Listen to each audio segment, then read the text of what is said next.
In last week's riots in Baltimore, nearly 200 fires were set, most of them to cars, and that is leaving dozens upon dozens of people with no transportation. Because of that, a local organization is stepping up to get people back on the road. Vehicles for Change usually comes to the aid of people who need transportation to get to work, but now they have expanded their mission, calling it Rebuild Baltimore. Marty Schwartz, president of Vehicles for Change, is joining us this morning. Good morning. Good morning. All right, this is a great program. Talk about the inspiration to expand beyond what you typically do.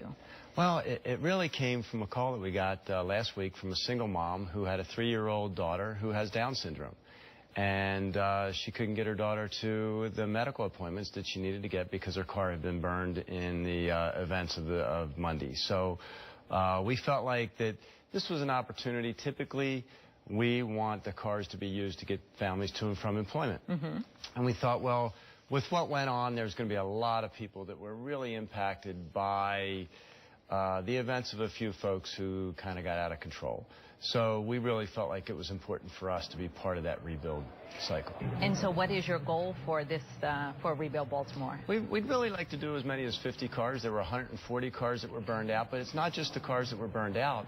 Because of the looting of 7-Elevens and CVS and some of the stores in Mondawmin, there were a lot of people who walked to work there, and they're not going to be able to get a new job. So the only way they're going to get employed is by having access to private transportation so they can get outside of the city area. That's another thought. I mean, you think about the ripple effects, and there's so many things that happen there. Where do you get the cars from that you're able to then give out to these families? All our cars are donated from the individuals and the public. So, you know, we get a lot of support from individuals. We're really looking to get some additional cars donated through the month of May so that we can really step up our ability to help folks that have been impacted by these events.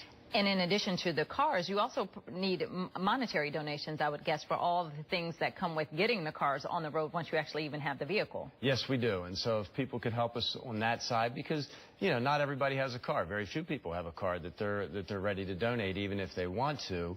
So if they can help us financially, possibly we could buy a couple cars at the auction, but if not, at least that helps us put the repairs into the vehicles that we need to get those cars back on the road. We are going to be flooded with people who see this and then want to possibly get a car. So what is that process? Who's